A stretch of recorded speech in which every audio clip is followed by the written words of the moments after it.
Welcome to the Life's Best Medicine podcast, where we are finding hope and healing one episode at a time. No appointment needed, no rubber gloves, and no copay. Just a healthy dose of life lessons to help equip you for this wild journey we call life.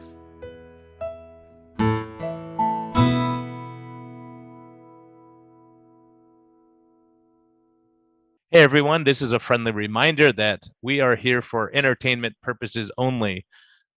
We may not even be that entertaining at times, but this is not medical advice. Talk to your doctor, check with your healthcare professionals before making any lifestyle changes or medicine changes. What we're talking about is our clinical experience and what we've seen. And so if you really want our advice, you can consult us. You can actually consult me as a doctor, or you can consult my guest and get all your questions answered. But we can't give free medical advice because we can't pay our bills with that, but we can help to educate you a bit and allow you to think a little bit. And always reach out to your medical professional before making any lifestyle changes. Thank you. January. Time to get back on track. If you were off track, if you stayed on track, congratulations. You're one of the few. It's hard to do. Again, here we go. A new year. We got some great episodes coming up. So I'm excited about that. I greatly appreciate my sponsors here that are making these available to you and keeping us running. So Keto Mojo, keto-mojo.com, great ketone meters. If you're trying to get on track, that's a great instrument for you. Good way to check your blood sugars and make sure you're staying on track. And also Get Health, health code, GETHLTH.com. They're doing great work, great products, great website. They're always giving more information. They have articles and a great blog. So follow them. There's great recipes to help you get back on track. Don't give up. We're starting now. Just start digging out. Some of us are in cold winters, but we'll find ways to work out and get out there. So thank you for listening. Enjoy this podcast. And again, for health code METHEALTH, METHEALTH is our discount code. So enjoy this episode. Discover a new path to wellness at Arizona Metabolic Health. Dr. Brian Lenzkes offers advanced medicine and personalized care, treating the root causes of your health concerns, not just the symptoms. Whether you're seeking direct primary care, effective diabetes management, or medical weight loss, with a holistic approach, our team is here to guide you every step of the way. Visit ArizonaMetabolicHealth.com today to learn more about our innovative health solutions. Hello and welcome back to the Life's Best Medicine podcast. Today I have a great one, great guy from Arizona. Believe it or not, he's crazy enough to be a family medicine doc. He's been around. We've been around the same time. Now I'm infringing on his territory a little bit up north in the state. But Dr. Nally, welcome. Dr. Adam Nally, family medicine guy. Thank you. I don't know how you do it, man. Well, I'm doing what I love. I love doing this. I'm sure we were very well aware. This is what I love doing. This is what makes me tick, is all of the fun stuff that's involved. I've been in practice about 25 years here in Surprise, Arizona. And the fun part I've learned is that there's some really cool nuances to medicine that make life enjoyable, and it's not all about a pill. And that's what I've learned. I think we all kind of learned that over time, right? Over time, Yeah. if you step back and you look, and we had the opportunity to talk a little bit beforehand, and I'm laughing because we kind of went through the same life journey, except you're Dr. Muscles. They call you Dr. Muscles. They call me Dr. No Muscles. I don't know what to do about that. So let's go back to where you first started. Like, how did you? What made you go into medicine? Like, what was your I think I'm going to go into medicine. Well, I always enjoyed science, and when I was in high school, I watched a lady get hit by a car, and I realized at that moment when she got hit by a car, I didn't know what to do, and I went over to help her, but I had no idea what do I do to help this woman. And she was a teacher at my school, the high school I was at, and it wasn't a bad accident, but she was knocked unconscious for about 30 seconds. And so at that moment in time, I started thinking, well, I would really like to know, how do I help people? How do I solve these problems that happen? And so that got me moving the direction towards medicine. And so I went to medical school. I went to Kirksville, Missouri. At the time it was called KCOM. Now it's called AT Still University out in Missouri.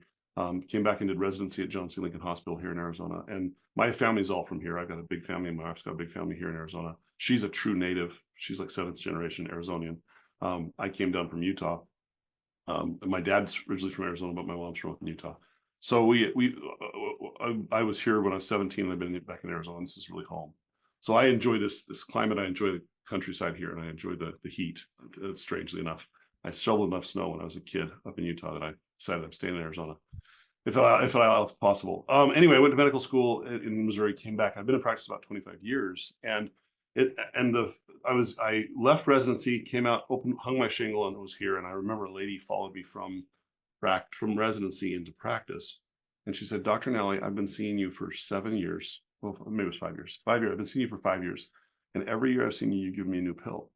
And I thought, that bothers me. I don't like that. And that's really what kept me awake at night, was why can't I help people and not have to give them a new pill? And I realized, as if you've been seeing me longer and longer practicing traditional medicine, I gave them a new pill every year. That was really what was happening. It was getting a new pill.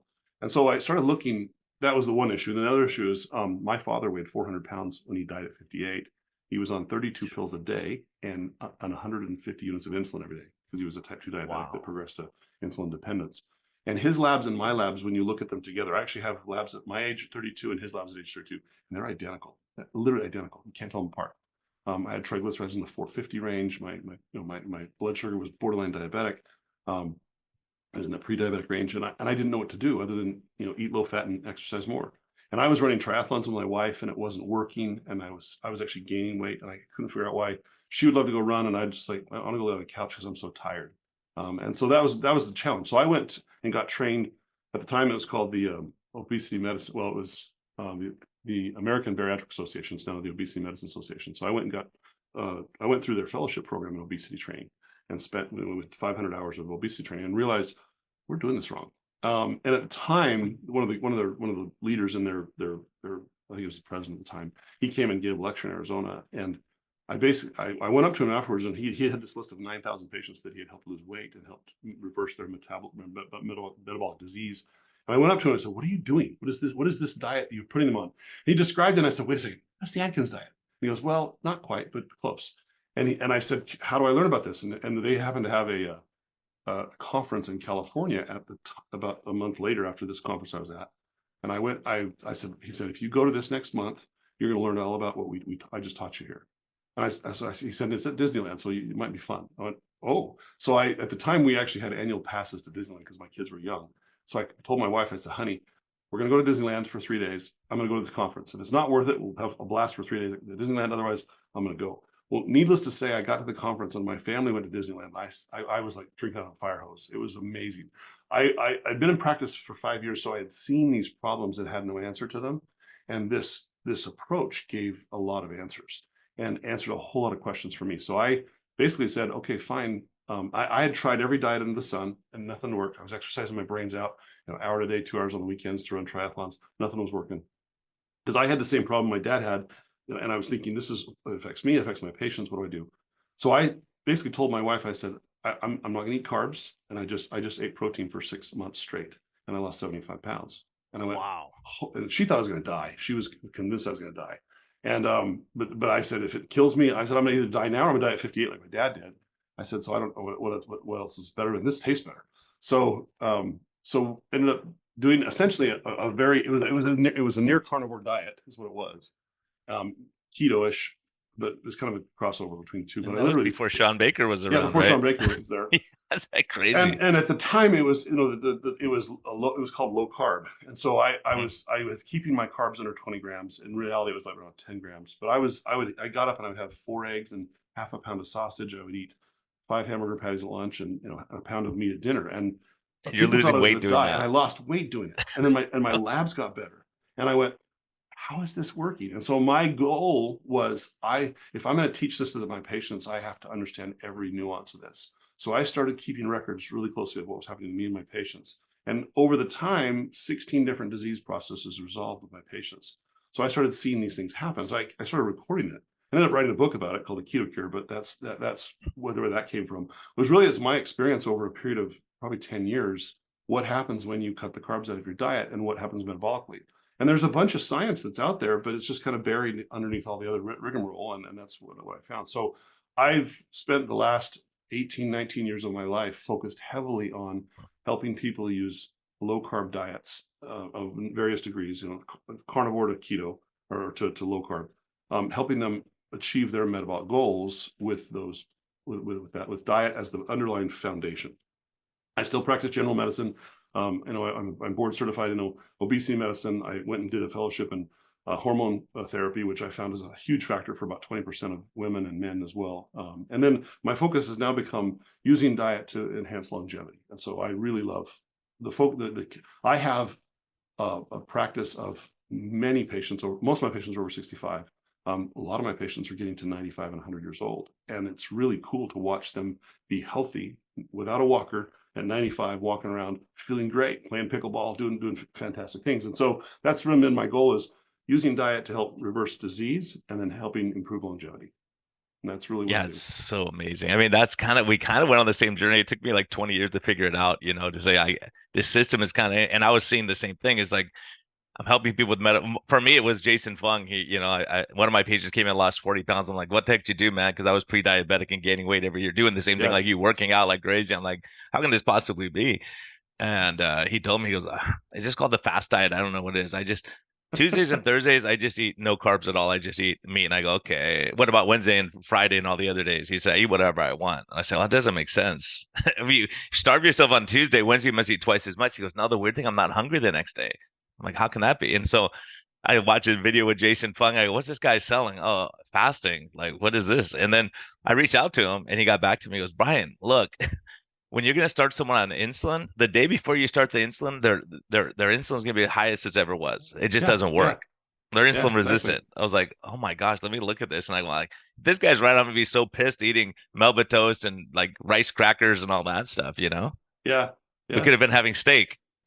Well, then that's the whole point, is that, you know, I realized that well, one of the things I realized is there is no carbohydrate deficiency disease. It just doesn't exist. Literally doesn't. If you take away all the carbohydrates, your liver makes all the carbs you need. And I actually had an argument with two dietitians with a patient that got hospitalized recently. She was so upset because I told her, my patient does not need carbs. Don't give them to him. He's diabetic. If you give it to him, you're gonna have to start giving him insulin. She said, well, we already started on my insulin in the hospital. I went, oh. Yeah, it's a And I magic said, you insulin. gave him insulin. Insulin. Now you got to give him carbs. And now Yeah. he's gaining weight, and his liver enzymes are going up, and his kidneys are starting to have problems. And I said, just take the carbs out of his diet. She said, well, I can't do that.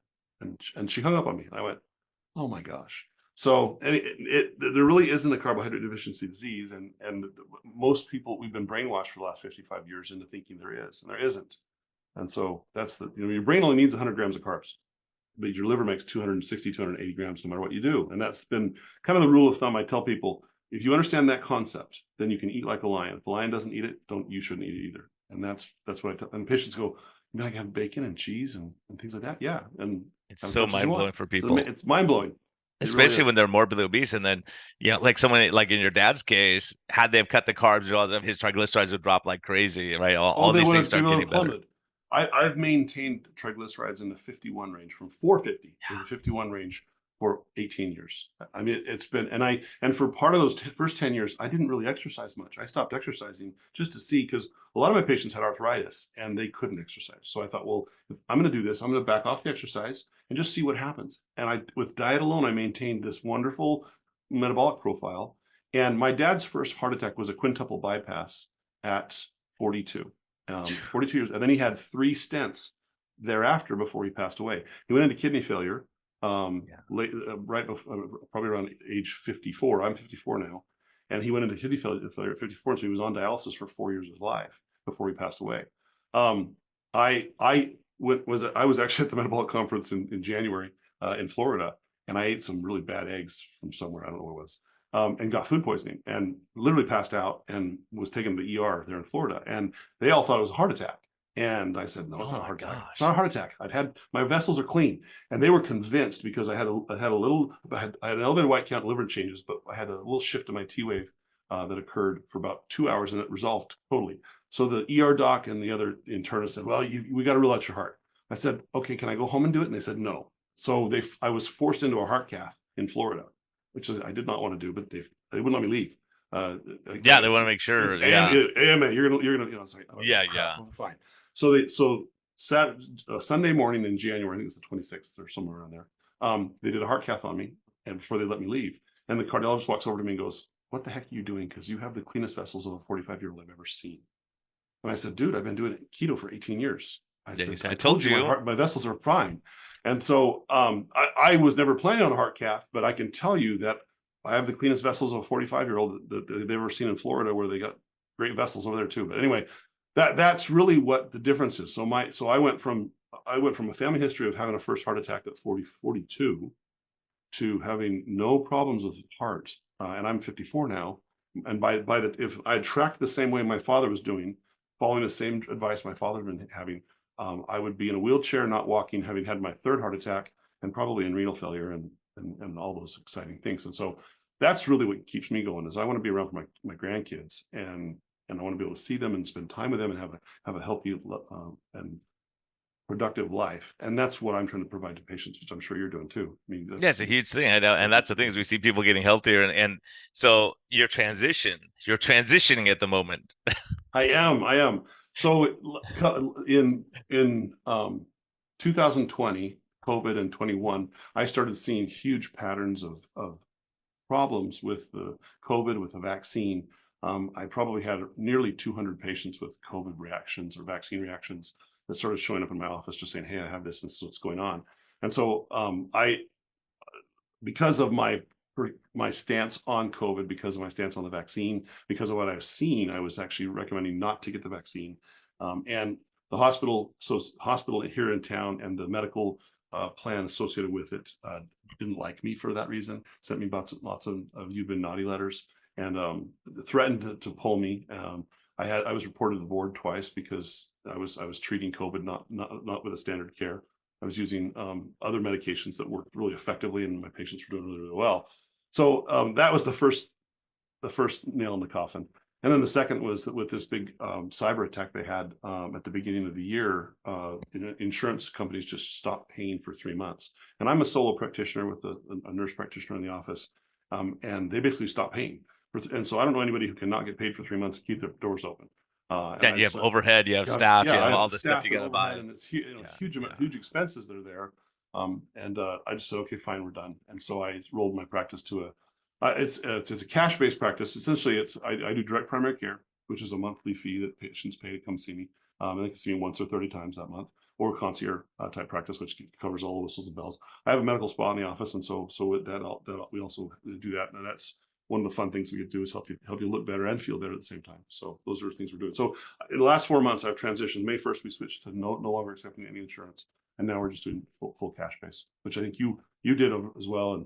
Yeah, I did 2020 right at the beginning of all this nonsense. And, I was just looking at it from a metabolic standpoint at that time. This is before COVID. And Yeah. I was thinking, I'm spending all my time. I spend an hour with a patient if they're going to get diabetes. I see their insulin super high, their A1C is creeping up. I'm like, look, you're going to get diabetes. We got to make changes, right? Here's how we. Yeah. And a certain percentage of people just said, throw me a pill, right? And Mm-hmm. other people said, look, what do I got to do? And those people would come off insulin. They're getting healthier, but it took a lot of time. But the point is, when I finally resigned, funny enough, kind of like you, when I said I can't take it anymore, and the head of the HMO looked at me and goes, Brian, you know how much money you made last year, right? And I said, yeah, I did, but I'm working 18-hour days. I'm sleeping 4 or 5 hours a night. I'm in the hospital in the morning. I'm never home. Like I have money, but it was around the same time when Kobe Bryant died. I'm like, he would give up all of his money to live for another couple of months Oh and be yeah, with his exactly. family, right? So I'm Exactly. like, yeah. And I said, do you know how much money I'm saving you? This is why I get mad. I'm saving you so much money because number one cause of dialysis, kidney failure. I mean, diabetes, right? Kidney failure, diabetes, blindness, amputations, non-healing wound. You go through it, bypass surgery. All that's from diabetes. If we prevent it, I'm saving you money, like because they're not going to get all those bad things. He said, no, actually, you're costing us money because if they don't get the diagnosis, we don't get paid from the government, right? So let me tell you what happened. I left practice. I had 3 insurance plans call me and say, "Do you realize the cost you saved Medicare last year, the year before?" And I said, "Yeah." And they said, "You saved Medicare yourself. Your practice alone saved Medicare $4 million." They said, Yeah. we want you to come back, and we'll give you a small portion of that." And I said, "I was working 18, 19 hours a day. There's no freaking way you're going to get me to do this ever again." And I said, it's not happening." And they said, yeah, but Dr. Nally, you saved the government $4 million. I said, I owe them nothing. It's just, it's absolutely insane. Patients can come and see me. I'll help them. This is what I'm going to do, but I'm not going to play your stupid insurance game any longer. Cause it was just, I've done it for literally 25 years. And I said, I'm finished. Yeah, and at least then you have some money. I mean, you're paying off your med school loans, all those things, because these young guys you're a hostage. You know, you Well, come they're out, you hostage. owe half a Yeah. million dollars. You can't say nothing. You just go with the flow and like, okay, I'm like, you saying, hey, look, here's what I'm seeing in my, and that's the irony is, I did 4 podcasts with doctors, and I said, what are you seeing in your clinic? And they said what they were seeing in their clinic. And it got taken off YouTube for medical misinformation. 2 doctors talking about what they're seeing in clinic with the charts to verify what we're Uh-huh. seeing. And Exactly. no Yeah. one called us and said, hey, let's double check you guys. We don't trust. No one ever contacted me. They just said, no, can't have this one. Peter Oh, McCullough, I had him on. Facebook blocked me for 90 days. I had YouTube shut me down for 90 days. I had Twitter has taken me off of Twitter, and one of my accounts came off of Twitter. They haven't let me back on. It's been insane. It's crazy. I mean, the censorship, and in medicine, as we know, since we've been around for 25 years or so, you realize back in the day they would have grand rounds. You say, okay, Brian, how do you treat this condition? Adam, how Yep. do you treat this? Let's discuss it and learn from each other. Now they go, no, it's No. only Adam's way. Brian, you can't talk about what you're doing. It's like, No. well, it's working. Like, especially in your case, when you're using different treatments, but you have lower mortality than everyone else, then they have to say, well, what are you doing? Instead of shutting you down, they have to listen and go, oh, you're doing better. Because we both know it was the metabolically sick that was dying. So if Oh, we can totally make was. Totally people was. metabolically healthier, they're not dying in the hospital. Totally. No, that's the amazing thing is when COVID first came out, I was really freaked out because 85% of my practice has either insulin resistance or diabetes at the time. And I thought, okay, if this is really going to happen, and we're seeing the death rates are going to be as high as they were claiming from Italy and these other countries, I went, this is going to be a big problem. So I was a little freaked out initially. And then what happened is we started treating patients and keeping them under control and keeping their blood sugar where they should. We had very few problems arise in my practice. I'm sure you saw the same thing because we were controlling their metabolism. We were controlling it through diet. We were using medications that weren't exacerbating these symptoms, and if we needed to, and it was amazing. And that's the same year that these insurance companies came back to me and said, "Do you realize how much money you saved the Medicare and the insurance plans?" And I went, "Yeah, I know exactly how much I saved." And we're not even trying to save them money. We're trying to save our patients and save Exactly, them money too, right? exactly, So yeah, when you exactly. start looking at the system, you go, okay, look, if I get a higher deductible plan and I pay Adam or Brian, somebody, and I do direct primary care also, Yeah.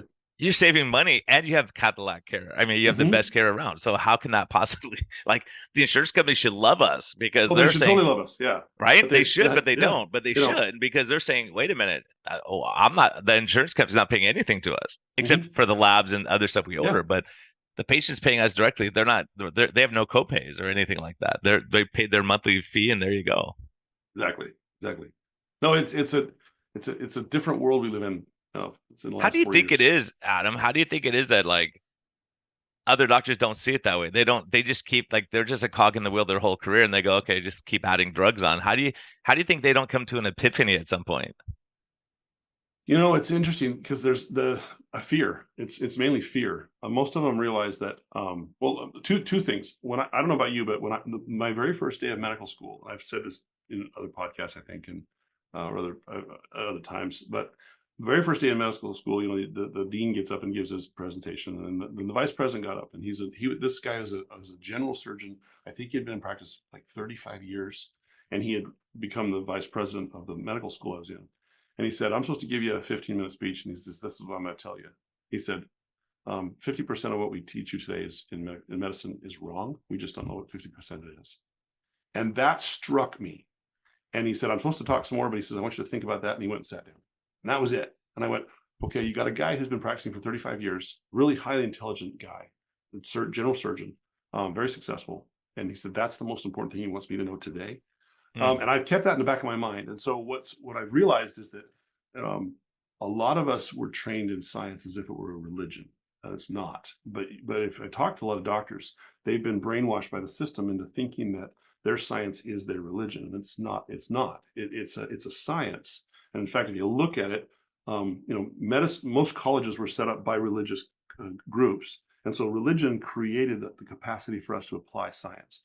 And if we look at science as a capacity to learn and understand that we don't know it all, and we probably never will, and 50% of what they taught you in medical school was probably wrong, then you're always watching to see, is that real? Is it not? Is this approach? That's what you went back to the grand rounds. We often come across disease and the method we've been taught to use isn't working. So you ask the other guys, what did you do and how did it work? And then you start applying those techniques. And that's clinical medicine. We've been brainwashed into this evidence-based medicine, thinking that that is the end all be all. And the problem is that, as we've seen in the last 5 years, half the evidence that was published about a lot of these major diseases was falsified and retracted. And so you've got to The Alzheimer's tangles and exactly. so many of these things with Oh, the so many of these things SSRI drugs, and you exactly. go, oh my gosh, this is unbelievable. It's unbelievable. And so now you go, okay, can I really believe what's being published? And so that trust has been tremendously undermined, both as a physician and from the public. And the public is smart enough to know this stuff. They know it. Most of my patients come in and they're very well educated. They read, they understand, they want to know. And if you try to whitewash something that they know not to be true, then they're going to lose trust in you, and that's the problem. So I think a lot of physicians either don't realize that what they're doing might be wrong and don't have the courage to change it, or they're so stuck in the system and the system's got them. I mean, I was seeing 35 patients a day and working 18 to 19 hours a day. Yeah. I was so tired. So for me to be able to read about something took extra effort and time.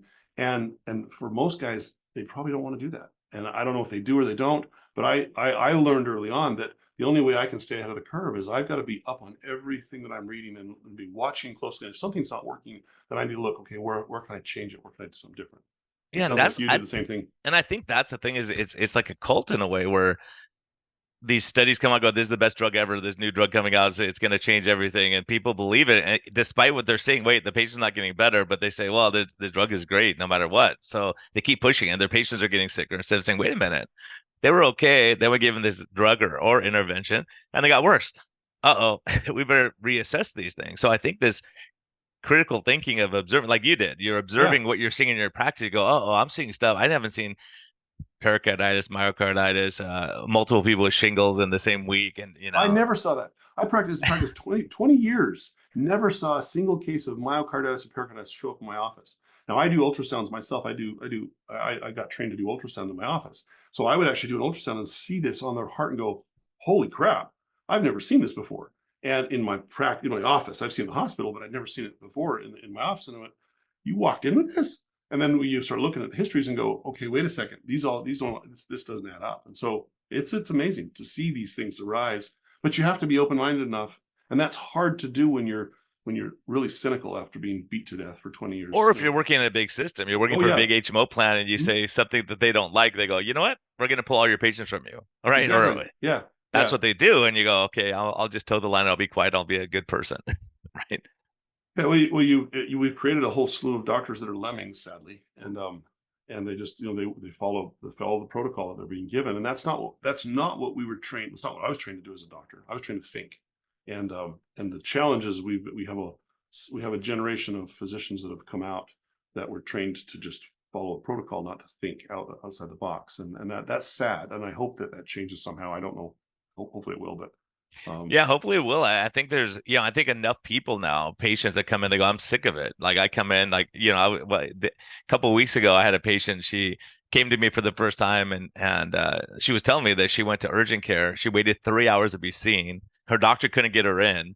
And so she was already upset. She gets into urgent care and she had hurt her knee, and then she developed a urinary infection by the time. So she goes in there and goes, oh yeah, and I have a urinary. And they go, oh no, you can't talk one thing today, and then you can come back tomorrow, the next day, and like pay another copay, and then we could talk about the other problems of saying, oh, here, let's just do a urine dip real quick and get you taken care of. And it's amazing how medicine has become like that. You and I are more the guys that are saying, let's change your oil, let's fix the belts, let's, instead of saying let's blow up your engine, then we'll go fix it. Like all the time, like one of the big HMOs in California, all the time.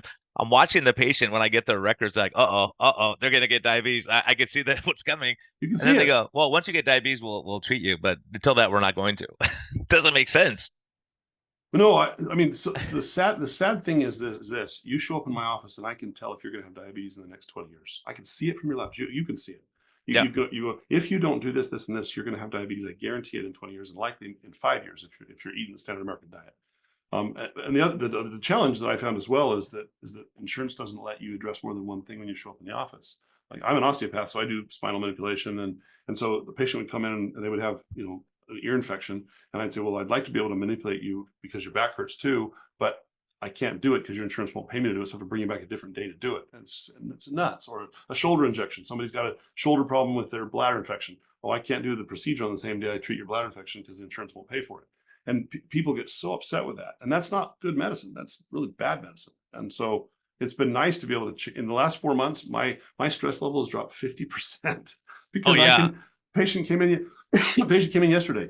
He came in for, I think he had heartburn and reflux, and we changed his diet. He goes, "Oh, I got the shoulder issue." So, "Oh, let's inject your shoulder." You could do that today?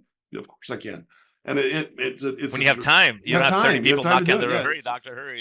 You got to be efficient. wonderful. It's Yeah. absolutely wonderful. It's amazing. Because I So spent a lot of years saying, how can I be more efficient? How can I be more efficient? How can I see more patients in a day? Instead of saying, wait a minute, why am I seeing more patients in a day? This is crazy. it's You crazy. can't provide that level of care when you're seeing 35 patients a day. If you're No, seeing 12, yeah, that's a lot better. it's a whole lot better. It's a whole lot better. Yeah, and you get to spend time with them and you get to know them, and they actually, when your stress levels drop, they can tell. I've had three or four patients come in and say, "Dr. Nally, since you changed, you're much more calm." And Yeah. So what did your, I don't know if you know close numbers, but for me, I had 2,200 patients in my old practice and I went to like 300 in my new practice. And I just said, anyone interested in metabolic health? I want you. And I could cherry pick my patients to come over because they wanted to be healthier. If you just wanted a drug for everything, I'm like, this, why spend the money? You can go anywhere and get that. Right. so I had 5,000 active patients that I was Oh my seeing gosh. myself. And so we, My with God. my two nurse practitioners, we had 8,000 active patients. We were seeing 13,000 patient visits per year. Holy That's how many patients cow. we were seeing. And it was, I was literally working 18 to 19 hours a day, seeing patients just to keep up, and to try to provide good medicine. We're building back up, and I haven't seen my numbers yet right now, but it's, I know I lost 50% of the patients. They just walked away because they said, "No, we want to use our insurance." And what's happening is Yeah. they're starting to come back going, "I can't find other doctors that practice like you." And so, well, if you live in Prescott, I'm sending you to Brian, but otherwise, come see me. So, Yeah, and that's the thing is, and it's really like people worry about like people are like, you're having other doctors on that are in your area. I'm like, you know what? There's so many sick people, we can't take care of them can't all. take them all. We No, you can't. I can't. mean, we're gonna close out our panels and we'll be busy and go, look, I can't take any more patients. Go see this other person, and we This can is help other people get started too down the road, right? exactly. Because we're providing good care, and who knows how we all network and work together, and we know the doctors who will be cash pay for the specialists and all that kind of stuff. And as you build these networks, it's pretty amazing what we can. Because Arizona, we have some great people, like There's tons some of good people here. Yeah. really good people. We're going to speak together, I think, in Is it what month March? is that? Is it March March? or March or March? yeah, Yeah.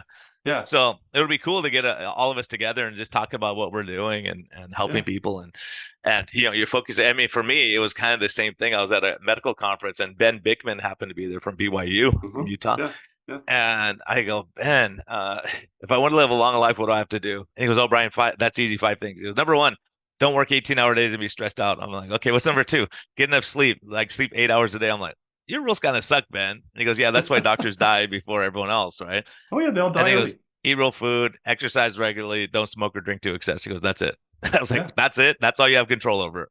it Like, really, wow. it really is. Those are the big five. Yeah, that's amazing.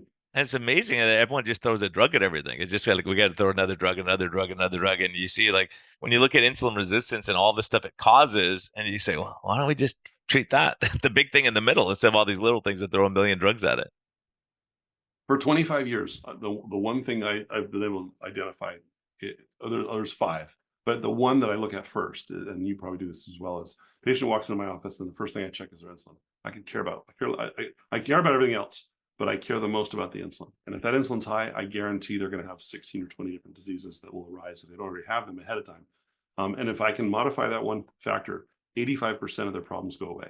It's amazing. It just, and I've seen that for literally 25 years of my It's practice. incredible. And we work on that model saying, hey, the healthier you are, you don't have to see me as much. Right. And Yep. ultimately, we do better the healthier our patients are because Yeah. I have to see you every week. But that clears if most of my patients are healthy and 10% are coming to me and they're sick, we could help them and get them on track. Mm-hmm. We have time.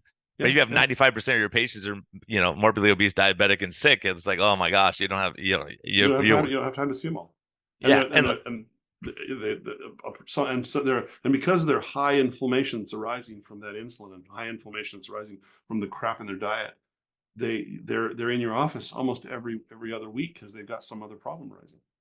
So, and that's a huge point, getting back to what you talked about earlier. So I was noticing it too. I was having these 22-year-old kids in 2022, 2023 coming in, and their CRP inflammatory marker, which should be less than one, is at 26, Mm-hmm. 32. I'm like, what? Do you know autoimmune? Like, what's going on? And then I realized what was causing it.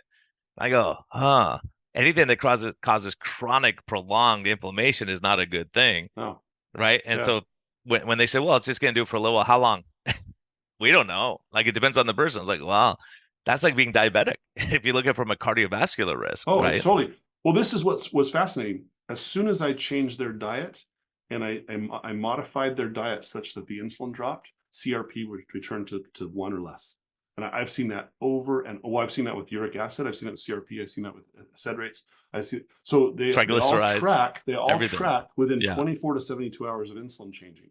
So you change that insulin and within 24 to 72 hours, those numbers are back to normal again. And I was Yeah. blown away by that. And I've told people that for years, and nobody believes me. It's like, but this is what I see clinically over and over and over again.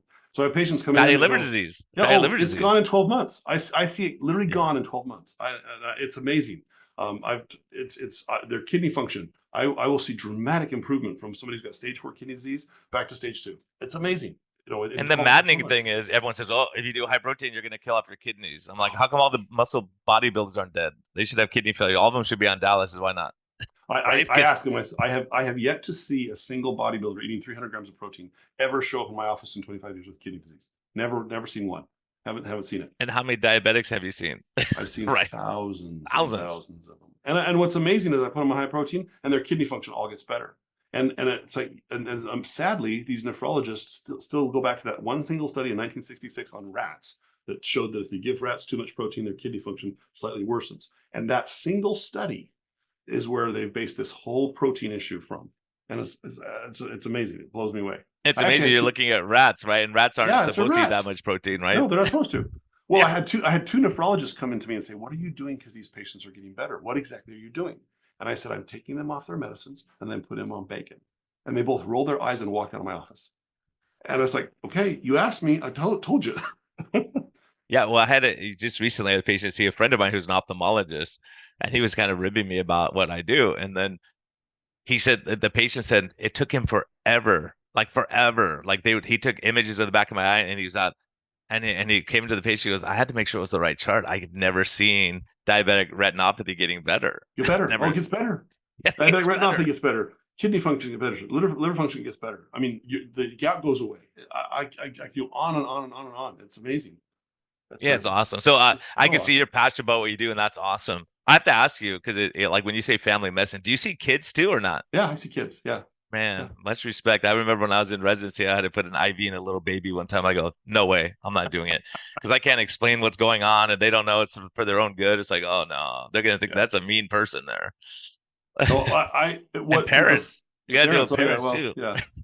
Well, the fun part about family medicine is I get to see the whole family, and you become a part of that family. You become a part Yeah. of that, and it becomes you become kind of an adopted part of the family, and that relationship actually means a lot to me, and it's important to me, and I appreciate that the trust that people give you when you become a whole part of their family, and when you know about their family, you get to know the dynamics psychologically and where they live and the environment they're in and what's happening, and it's easier to it's easier to practice medicine when you understand that stuff. And you know people who are gonna complain all the time, and certain people complain, you go, uh-oh, come on in. You never complain. I want to see you today. I don't want to see Yeah, what's going on. exactly, But exactly. and do you do like telemedicine also? And Yeah, I do uh, telemedicine. So I do televisits. I do about I probably see between 2 to 6 televisits a day. I do them at the front end or the back end of my day, and it makes it nice. Patients love that. I don't know if you're doing telemedicine, but it's I basically do. that's a Yeah, I do game a fair changer for amount patients. because I'm traveling back and forth between California and Arizona, right? So I have Oh, a okay, full-time okay, practice cool. here in California where I'm at now. Oh, okay, cool. And then in Arizona it's less busy because I'm building it. So Yeah, I do a lot of telemed with my patients. Go, hey, let's review labs. Like, I don't want to come into your office and review labs. Let's just do it online, and I just can do it sit in online. my Yeah, no, a lot of on my patients have couch. figured that out. fact, well, so the nice thing about direct primary care is I have patients text me, and we can take care of stuff over text. I can take stuff over email. That's actually decreased the number of televisits that I had to do because there's no insurance company dictating that you can't see the patient over text or you can't see the patient over this. But I know these patients because I've been with them for 20 years, and so they're very well known to me. So I know, hey, I got to see that in the office. Come in and see it, or I know I can take care of that over the phone. Not a big deal. And Yeah, it's awesome. And it gives you flexibility. Like you mhm, could be on vacation and see patients and take care of it, if you have to yeah, go somewhere or go to a conference, if you don't pass out when you're there. exactly. Don't eat the bad. Uh, what Bad are they called? eggs. The powdered eggs that were, yeah. Oh, jeez. Oh, I know. Yeah. I realized I'm never eating buffet eggs again in my life. That was a bad experience. So horrible food poisoning. Yeah, I've done that. I do volunteer work in Guatemala, so I've Oh, got it. I've had stuff. Yeah, it's not fun. And one other thing that I found interesting lately, since we're kind of doing the same stuff, is one thing that I've noticed. And like you're saying, when you go on a carnivore diet or a super low carb diet, you should see those triglycerides go from 300 down to like 50 and stuff like that. And every once in a while, I'll see someone their triglycerides go way up on a carnivore diet. I'm like, well, I can't figure out this out. And every single one I looked at with a GI map, they all have leaky gut. They have gut microbiome issues. And you go, hmm. oh my gosh. So if all that stuff is leaking across, it's gonna go up. So it's not normal. Like these are things that, everyone says if you eat too much red meat, your triglycerides go up. But yes, if you're eating by itself, if you're eating it with French fries and a Coke, yes, it will. But if you're just eating a steak, your triglycerides should not go up. So I was like, No. how can this possibly be? And then it turns out it's gut microbiome most of the time. So what I've seen, and maybe you've seen this or not, so this is what I've seen. So black tea, green tea, and oolong tea have a tannin that actually spikes insulin, and that insulin will. So I usually ask them really close. I ask them very carefully what their food diet to give me a diet journal over the last 72 hours. And so what I find is that they've either cheated and had said tea. Herbal tea seems to be fine, but I'll see triglycerides spiked to 200 with black tea, green tea, or oolong tea, and I'll see it with most sweeteners. Most of the sweeteners that I see will spike it, including monk fruit, including uh, allulose, and including what's the other one? Just slipped my mind. Wow, Uh, so you see the insulin spike. Insulin spikes without a Wow. glucose rise, and it will Yeah, spike. no So glycerin. insulin Yeah, will go yeah. up for 12 hours after that. And what happens is triglyceride follows that by about 24 hours. And now and I started seeing this because the small particle cholesterol will also rise. So I stopped doing just regular lipid panels and I do an expanded NMR or cardiac Q panel. And the small particle should be under 500, at least in my practice. That's my cutoff. And if they have tea or if they have a sweetener that spikes their insulin, that number will go up for 72 hours after they had it. So if I can get a 72-hour diet map from them, I can pinpoint every time what spiked that up. I find the microbiome plays a role too. But what's happening is when they're insulin spiking, that food type may actually be stimulating the leaky gut to kick in as well. And Oh so those are yeah. things that I'm seeing Oh yeah, that interesting. I've patterned for years. And so I the sweetener people hate me I'm really I really advocate avoiding a lot of sweeteners because they spike that insulin, and there's very few that don't spike it. What's funny, yeah, I mean, just talking about that when I first started doing low carb and keto, interestingly enough, I was like pretty really strict, no alcohol, no nothing like that. And one day I was post call and I was up late and I was tired and I'm like, you know what, I'm gonna have a Diet Coke because I had a Diet Coke and I hadn't had one in months. And all of a sudden that afternoon, I'm like starving. I'm looking through everything. I'm trying to find like nuts or something, like something left Yeah. behind somewhere. I'm like, what the heck? So I called Jason Fung and I go, Jason, it's so weird. I'm starving this afternoon. I haven't been hungry for a month. Like I haven't legitimately been hungry. And he goes, oh, what time did you have your Diet Coke today? I said, who told you, man? He goes, no, no, that's what happens. Unless you get that and your body thinks sugar is coming and it's Mhm. not. And then all of a sudden you get hypoglycemic and then you're hungry and you want to eat it and you get panicked. I was like, oh my gosh, that's crazy. So Yeah. you're right. I see a lot of people say, oh, just drink all the Diet Coke you want. It's like, well, there might be a problem with that. That may stimulate your hunger. There's a number of sweet. So what happens is Coke, a lot of the Coke products, a lot of the zero products, they started sneaking sulfate and potassium into their sweetener, and they add it to aspartame, and they add it. So a lot of the zero products do that, and I've watched patterns of that for years. And so it's interesting enough, aspartame by itself doesn't seem to do it, but when they add the other sweeteners to it, it does that all the time, and that's been one of the interesting things I've seen in my practice. How about like Really stevia, fascinating. like Zevia drinks and things like that? Well, Same see, thing. Zevia has stevia, but Zevia has uh, cream of tartar, and cream of tartar spikes insulin by itself as well. And Huh. I never knew that until I started seeing people. I would have people strict on their diet, and they start drinking Zevia, and Wow. their insulin would spike. No blood sugar rise, but their insulin will spike and their hunger go up with Zevia. It's funny because And I've had like fascinating. guys saying add cream of tartar to your electrolyte mix because it raises potassium. It spikes their insulin, their small particle goes up, and it increases their Wow. risk. So See, these are all like these are all these little tidbits you pick up from different people. It's amazing to see. No, but cream of tartar in any form seems to play that role. Now, there are a bunch of keto recipes that contain cream of tartar, and I don't know the degree to which it seems to play a role, but it seems to be in the Zevia drinks, and if you're adding cream of tartar to your electrolyte powders.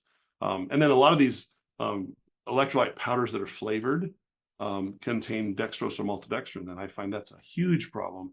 And they're not they're not reporting disclosing that it. on they're not putting on the labels at all. Yeah, I And know. yeah, so I just tell people, cut out all your electrolyte powders, just use real salt, and that's the big thing I tell people. And they do really well with that. So Yeah, and then you get rid of that sweet taste that you want, like yeah, to stimulate all that yep, stuff. just stimulate all that stuff. Yeah. What other tricks you got, man? Oh, it's those are the things I've learned. Well, so that, and one of the reasons I got into hormones and started using hormones is I found about 85% of people, 80 to 85% of people, when we change their diet, that solves all their problems. But the other 20%, about 5 to 10% are thyroid, and the other 15% are hormones. And so, because I see a lot of patients in perimenopause and menopause, especially women, what ends up happening with those patients is that as they go into menopause and their hormones are dropping because of the diets, I see huge numbers of patients that are estrogen dominant in the female side of our population. And that estrogen dominance stimulates that weight gainer in the middle that just will not go away until we rebalance their progesterone with their estrogen. And in men, I'm amazed at how many soy boys we have in our country, because that soy has an estrogen response which suppresses testosterone. And I see that about 5 years ago, they shifted our testosterone level from, used to be 450 to 1100 was the normal range for testosterone. And then suddenly, out of the blue, with no warning, they shifted it to 200 to 850 is the normal range for testosterone. And that's bullcrap. That's absolute It's crap. because the normal range changed. It's like the range for insulin is crazy too, No, because everyone's exactly. sick. Well, everyone's sick, so it shifts it. The normal sick, yeah, it's But most crazy. men I see in their 40s and 50s come into me with a 250 testosterone, and they're symptomatic. They don't feel good.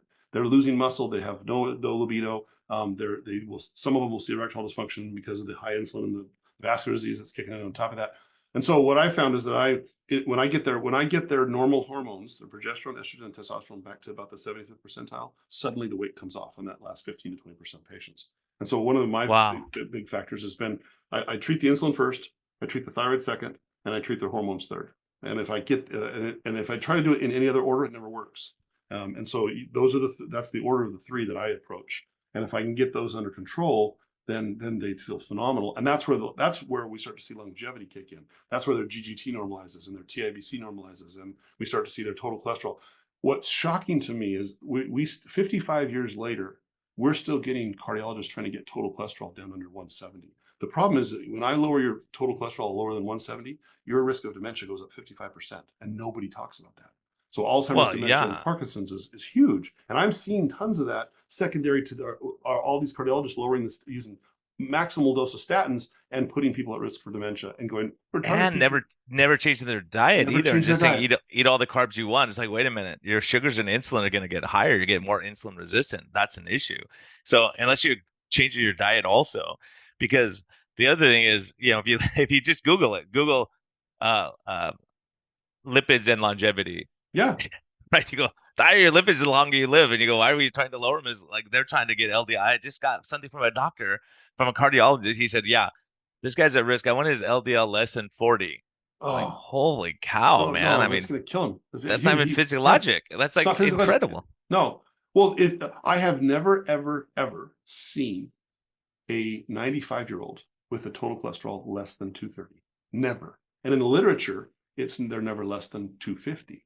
If you look at the blue zone studies, all of those blue zone patients, they have total cholesterols of 250 or higher.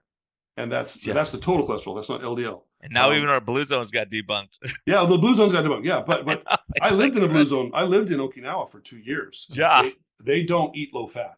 They eat yeah, spam all the time.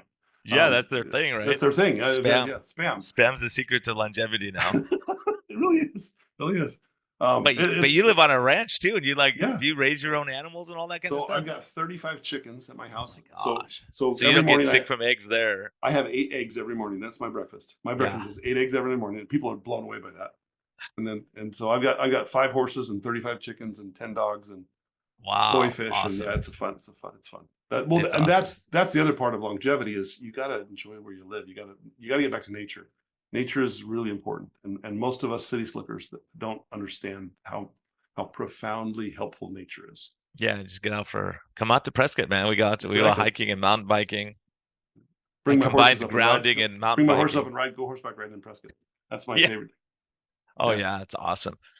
But I tumbled on my mountain bike a couple of weeks ago and I'm like, Oh no. oh, still aching. I'm okay though. Nothing major. I've had a couple little things. On the road bike, I've been fine, but the mountain bike, things happen quickly. But it's fun. They It's do. That's fun. fun. They're fun. It's Those mountain fun. bikes are a blast. I So love just them. getting out, like you're saying, good. These are good. So I have to ask you, what's life's best medicine for you? Like if you go, okay, patient or family, here's what's important. Here's what matters. Here you go. When everything's stressful, when you go from being in practice for 25 years and switching your practice style, all those things, like where do you go for your peace and your drive? So I found sword fighting. Twice a week I sword fight. I do. It's called HEMA, Historical European Martial Arts, and we use real swords that are not sharpened. We dress up in armor and beat the snot out of each other. Wow. There's two. I was just in a tournament in Phoenix this last weekend, and it was a blast. For about my daughter introduced me and my wife to sword fighting. She wanted to learn how, so we found a place that an instructor, and there's two reasons I find that that's really helpful for me. I've done all sorts of different exercise, and sword fighting and motorcycle riding have been the only two things that get my adrenaline up while my heart rate's up at the same time. Most of us, especially doctors who have high stress jobs, we think really heavily and our bodies are producing huge amounts of cortisol and adrenaline, but we never physically burn them off. And you've got to burn off that adrenaline because it lingers for days and weeks at a time, and that leads to inflammation. I find that if I don't burn that off, my insulin stays high. So because the cortisol is stimulating that. So twice a week, Sure. last night I went for an hour and we pulled out swords and sabers and my instructor and I beat the snot out of each other. And Ah, and that for whatever reason, well, they've shown that if you do really high intensity exercise for 2 minutes and you repeat that 4 times a day, it has dramatic effect on your relaxation, your heart disease, and your risk for disease and longevity. It actually increases balance too. So I do it because it increases my balance, increases my capacity to blow off all that energy, and it's really helpful. And it's really, as a male, I have to have an outlet of some sort to blow off that energy. And so if I've got some other guy that wants to kill me and I want to kill him, and we're happy about it, it's actually really fun. It's a that's blast. awesome. You go all out and you do that. And You just like go you all said, out for an two hour. I do minutes, that. 4 times a day. Huge, Yeah, huge, huge benefits. Like huge benefit. So there's no one who doesn't have 8 minutes. We're busy. We have 8 minutes to do that. yeah, no, so I sword fight twice a week. That's been a big game changer from my perspective of exercise. Yeah, I've awesome. had to up my exercise to that level to get that relaxation. And then the other part of it is eat real food, and spend some time in nature, and relationship. I should say relationships. Yeah, those are Relationships are key too, huge. right? Because if you don't I'm get those other things right, you're not gonna get your relationship right, and no, that's a no. huge thing. Stress, Relationships are huge. walk around Yeah. stressed, pissed off is not gonna help you. Mm-mm. You know, laugh a little bit, enjoy, and not be thinking, oh, I got to do like that mindset of having 35 patients a day, and you go, oh, I got charts to do, I got to do this, I got to be here, I got to that. Your mind, even if you're not stressed, it's like your brain is always like on a never shuts down to just go. Let me just look at the horses eat, whatever, Well, you and know. no, I'll go out and feed the horses with my. I get home and I'll go out and feed the horses and just sit and stare at my horse and they they talk to you and you talk to them, and it's a wonderful feeling to realize when it all comes down to it, what really matters is those relationships with your family and with your animal and with nature. Just getting back And to then beating that the crap peace. out of someone with the sword. And then if you had a really bad day, I get to go beat the crap out of somebody with a sword. Yeah, that's good. That's good. And he You're beats the punching crap. I back. Go got do three something, right? bruises on my ribs from him hitting me with a saber last night, and it's like, and I feel it and go, yeah, I'm alive. Yeah, yeah. Well, he So, got me. Good yeah, shot. I'll defend that one better next time. Watch the exactly. ribs; Yeah, those hurt. yeah, Yeah. yeah. So, how No, do that's people track you down if they want you to be their doc? you can find me at docmuscles.com. I'm all over the internet. I am on Facebook. I'm on Instagram. I'm on YouTube. If you go to YouTube/Dr. Nally, you can find me there. Doc Muscles on Twitter. I'm there. And I'm there on Facebook and Instagram as well. And then if you want to call me, call my office. Phone number's on the website at docmuscles.com. All right, awesome, Doc. Hey, thanks for joining me on short Thank notice. This is you. great. I saw you. I'm like, oh my gosh, we're doing this week. Awesome. This is So awesome. we both got to wake up early and get to hang out. And finally, everyone's like, you guys got to meet each other. You're gonna. I'm like, yeah, they're right. We get They're lie. right. And No. I'll tell you, your patients love you. I talked to several people like, he's awesome, best doctor ever. Like, we're never changing. And so that's such a huge thing. That's why we go. Because as a matter of fact, I'll tell you, I just gave a talk a couple weeks ago on the changes that need to happen in the medical system. And there was, maybe 80 or 90 people there. And I said, hey, how many of you like your doctor? And like one person raised One their hand. hand. Oh man. I was That's like, wow. horrible. I'm like, well, why not? And they just said, I can't get in. They yell at me. They I can't park. It's just like all the hassles they have to go. Like, people don't like to go to the doctors, but when we have stuff like this, we can talk about life and what matters in relationship. People go, I like going to my doctor. They help me. I feel better. Well, your doctor should be a sacred part of your family. That's what I think. Because you're being given some of the very intimate components of their lives, and you have to respect that, number one. But you also understand that gives you insight into what's causing their disease, and so there's a lot of things related to why we eat. There's a lot of emotional components tied to those things. Oh yeah, trauma, stress, traumas and stress and childhood issues and things that there's lots. So I think it's really important that you have to have trust with your doctor, because if you don't, it doesn't let you get good care. It really doesn't. So, yeah, that's key. And if you're not getting that, find out one of us, find someone else. find us. There's going to be more and more doctors doing this. People cannot take the system. They came out to help people and they're just getting beat down. Like, did you click this box? Did you check this? I mean, it got so crazy. I'm like, what am I doing here? I can't take it anymore. It was like ridiculous, mindless stuff we were doing instead of helping patients. We spend more time at the end of the day with begging the insurance to pay for MRIs and all those things than we did with patients probably in the day. It's ridiculous. So, Doc, I'm glad you jumped ship. Welcome to the club. And thank you. We'll keep doing what we're doing. We got to talk some more. Can't wait. Yeah, we'll talk. All right, everyone. Hey, right, everyone listening, be kind to yourself, be kind to others. If you're a censor and you don't like this stuff, too bad. We're going to tell the truth, and that's just what it is. So, yeah, get over yourself. And everyone, enjoy life, do your thing. Listen to what Doc's saying here. There's some great information here. So if you're in Arizona, seek him out.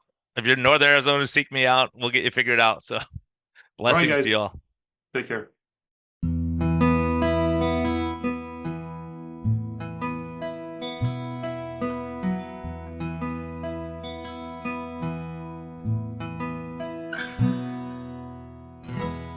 Thank you for listening to this episode. We greatly appreciate your support. We would greatly appreciate a positive thumbs up on all of the platforms like iTunes and Spotify or wherever you're listening. And we just thank you for our Patreon supporters. We greatly appreciate your help in getting this message out. We think there's a lot of important information. And hopefully this helps you. Have a great day, and thank you for listening, and thank you for your support.